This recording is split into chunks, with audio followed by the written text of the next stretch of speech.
दोस्तों, इस शानदार बछेरे को देखकर मुझे खुमार बाराबंकी का एक शेर याद आ रहा है।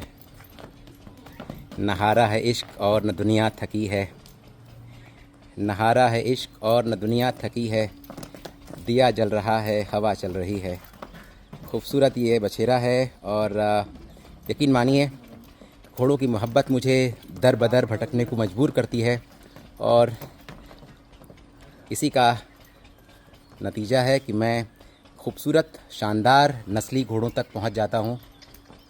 इस्लामगंज की सरज़मीन पर ये खूबसूरत बछेरा है और आज मुझे ये मौका मिला है इसे देखने का, तो खुशनसीबी कि हम इसको देख पा रहे हैं गाइज़। और इसको देखने के बाद आपसे गुजारिश है कि अगर आप हमारे चैनल को सब्सक्राइब करते हैं तो मैं अपनी पूरी क़ुव्वत के साथ, मशक्क़त के साथ ऐसी ही शानदार वीडियोज़ आपकी खिदमत में लाता रहता हूं। तो चलिए पहले बात करते हैं इस शानदार बछेरे के ऑनर से और इस बछेरे की डिटेल्स जानते हैं। अस्सलाम वालेकुम वरहमतुल्लाहि वबरकातुहू। वालेकुम अस्सलाम वरहमतुल्लाहि वबरकातुहू। ये शानदार बछेरा आपके हाथ में जो है, ज़रा इसके बारे में बताइए। जी, ये बछेरा हमने जैसलमेर से मंगवाया था। जैसलमेर से मंगवाया आपने? जी जी। एक हमारे जानने वाले व्यापारी हैं जी, नाम उनका याद नहीं आ रहा है हमको जी। तो लेके आए थे देवा मेले में जी, तो वहीं से हमने इसको लिया है। जी जी जी। अक्टूबर में लिया हमने 15 अक्टूबर पिछले साल अक्टूबर। जी जी जी। तो आपके पास ये कितना वक्त गुजार चुका है अभी? अक्टूबर से समझिए कि 6-7 महीने। 6-7 महीने। तो आगे बढ़ने से पहले मैं आपका छोटा तारुफ चाहूँगा कि ज़रा बताइए कि आपका नाम और ये कौन सा जगह है। जी, मेरा नाम मोइन अहमद खान है जी। इस्लामगंज मेरा घर है। माशाल्लाह जी। हमारे वालिद साहब तो काफ़ी मशहूर घोड़ेबाज रहे, अब इस दुनिया में नहीं रहे। क्या नाम था उनका? जनाब शहरयार खान साहब। मरहूम शहरयार खान साहब जी। बहुत शौकीन थे घोड़ों के? बहुत शौकीन थे, पूरा इलाका 2-4 जिले उनको जानते हैं लोग घोड़े की दुनिया में। घोड़े की दुनिया में जी। तो कैसे घोड़ों का शौक था उनको? उनको चालबाज घोड़ों का शौक था। पहले तो चालबाज नहीं हुआ करते थे जी, पहले तो हाइट बाज घोड़े होते थे, लेकिन जब से ये बलोत्रा चला, सिंधी चली जी जी जी, तब से उनको चालबाज का शौक लगा जी। और मरहूम जो अपने आरिफ भाई हैं जी जी, उनके काफ़ी करीबी रहे जी। ये बदकिस्मती है कि दोनों लोग इस दुनिया में नहीं रहे जी।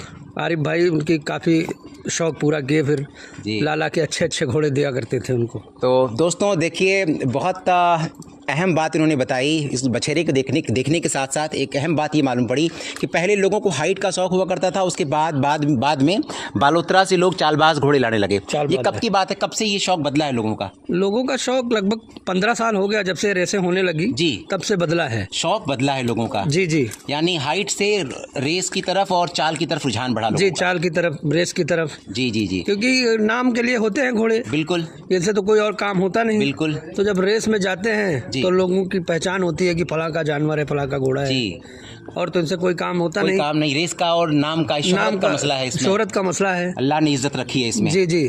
तो चलिए इस बछेरे की बात करें। आप इस बछेरे के अंदर क्या खासियत देखकर अपने पास लाए हैं? जी, इसका ये आप इसके कान देखिए। बिल्कुल, कैमरामैन एक बार करीब से इसके खुले हुए कानों को दिखाइए, जो अहम पहचान है सिंधी घोड़ों की जी। इसका कान, ये माथा चौड़ा माथा है, ब्रॉड फोरहेड जी। जिसका फोरहेड है देखिए ब्रॉड है, और ये इसके इंटेलेक्चुअल होने का एक शो करता है कि बहुत बुद्धिमान होते हैं जी जी जी। कान का खुला हुआ है, माथा चौड़ा है जी, बिल्कुल। पीठ का छोटा है, पीठ की छोटी है यानी छोटा पीठ, यानी आसन जो बैठने का है वो छोटा, वो थोड़ा शॉर्ट होगा, छोटा होगा जी जी। और इससे फायदा ये होता है कि घोड़ा टर्न कर लेता है, इजीली मैन्योवर कर सकते हैं। लंबे और बड़े घोड़े आसानी से मुड़ नहीं पाते जी जी। ये घोड़े रेस में इसलिए कारगर हैं, कामयाब हैं जी। और क्या बता रहे हैं आप, बताइए। इसकी कलाई छोटी, गामची छोटी होनी चाहिए। अगर गामची बहुत बड़ी हुई तो घोड़ा मोमेंटम नहीं बना पाएगा, लचक पैदा होती है। गामची का मीडियम होगा, छोटे गामची का घोड़ा होगा, बहुत अच्छी बात है। सुम बड़ा होना चाहिए, सुम बड़ा होगा ताकि वो ग्रिप बनाकर अपने बॉडी को आगे मोमेंटम बना के आगे बढ़ेगा जी जी। बहुत शानदार आपकी पहचान है। तो ये सारी खूबियां जो आप बता रहे हैं, जब भी आप घोड़ा लें, एक अच्छा रेसर घोड़ा, सिंधी घोड़ा, तो आप ये खूबियां तलाशें।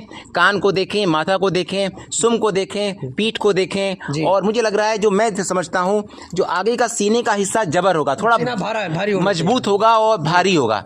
पीछे से हल्का होगा, आगे से भारी होगा। आगे से भारी होगा जी, जी। क्योंकि चौताला चलने के लिए बॉडी को खींचना पड़ता है। जी जी जी। तो आगे का हिस्सा उसका भारी होना चाहिए। भारी होना चाहिए। बहुत अच्छी आपने बात बताई। और क्या बताना चाह रहे हैं इस घोड़े के बारे में आप? ये घोड़ा अभी आप समझिए 15 दिसंबर को छकड़ी हुआ है। 15 दिसंबर को छकड़ी हुआ है। अभी दांत में नहीं है। दांत में अभी 1 साल नहीं होगा ये। अदंत बच्चा है अभी ये। हाँ, हाइट में नाकंद। कितना है इस समय? नाकंद हाइट में ये 54-55 है, सुम छोड़ के। सुम छोड़ के बाल से बाल 54-55 है। 54-55। तो मैं थोड़ा सा हेल्प लूंगा तस्लीम भाई का। तस्लीम भाई कितनी हाइट करेगा आपकी नज़र में ये मेरी नज़र में हाइट 60 प्लस रहेगा। 60 प्लस करेगा। अभी ये 55 है। अगर अदंत में जी। तो 60 प्लस हाइट करने की पूरी उम्मीद है। आपकी नज़र में इस जरा कुछ बताइए खासियत। बहुत अच्छी खासियत है, नस्ल जात हर चीज से भरा है। हर चीज से जी भरा हुआ घोड़ा है। नस्ल है, प्योर सिंधी नस्ल है। बहुत नस्ल जात, चारों पैर सफेद है, पचकल्याण है। बिल्कुल बहुत तेज है, कमांड को एकदम ओबे कर रहा है और बॉडी में एनर्जी है बहुत ज्यादा। बहुत एनर्जी है। क्या प्लान कर रहे हैं इसको लेके आप? जी अब प्लान तो है कि अगर इसको सेल में रखना चाहते हैं, सेल अगर करना चाह रहे हैं, कोई शौकीन आया तो उसको दे देंगे। हाँ, फिर देखेंगे दूसरा। अभी हम जी थोड़ा सा अकेले हैं, बिजी हैं, थोड़ा मसरूफियत में है, इसलिए आप चाहते हैं कोई अच्छा कदरदान मिले शानदार घोड़े के लिए। कदरदान अच्छा कदर में तो आप दे देंगे इसको। जी। अपना मोबाइल नंबर दे सकते हैं क्या? जी बताएं। 70 80 97 87 12। ये आपका मोबाइल नंबर है। और इस बच्चे को आप देखिए, कौन सी जगह बता रहे हैं आप? ये इस्लामगंज बाजार सुल्तानपुर में ये पंचकल्याण बोलेंगे इसको? एकदम पंचकल्याण, बाल भंवरी का बिल्कुल क्लियर, कहीं कोई दिक्कत नहीं है जी। पहले तो बलोतरा से सिर्फ यहाँ सरफराज साहब घोड़े लाते थे। जी। और लोकल घोड़े नहीं आते, कोई लोकल आदमी नहीं जाता था जी। पहले सरफराज साहब ने ही शुरू किया है बालोतरा से घोड़े लाना। जी बहुत अच्छी। हमारे यहाँ 25 साल पहले रेस हुई थी जी। तो उनके 2 घोड़े यहाँ आए थे। खाली ये था कि आप मंगवा दीजिए, हमारे वाले साहब से लोगों ने कहा था जी कि आप उनको बुलवा दीजिए, खाली घोड़े उनके देखना है जी। तो लोग कह रहे थे ये घोड़े आए कहाँ से हैं? ये तो हवा में उड़ रहे हैं घोड़े। सरफराज साहब के घोड़े। जी, सरफराज साहब। उसके बाद ये चलन शुरू हुआ। हाँ, फिर उसके बाद धीरे धीरे शुरू हुआ। जी। फिर आरिफ भाई जी, बढ़िया काम किया उन्होंने। आरिफ भाई, फिर यहाँ बाबू भाई जी, यहाँ तो लाके फिर बहुत लोगों को अब धीरे धीरे ये शौक आम हो गया है। आम हो गया है। तो गाइस, जैसा कि आपने देखा, आप इनसे बात करिए और सामने से देखने के बाद यकीन मानिए कोई भी इंसान जो घोड़ों से मोहब्बत करता है वो मुतासिर होगा।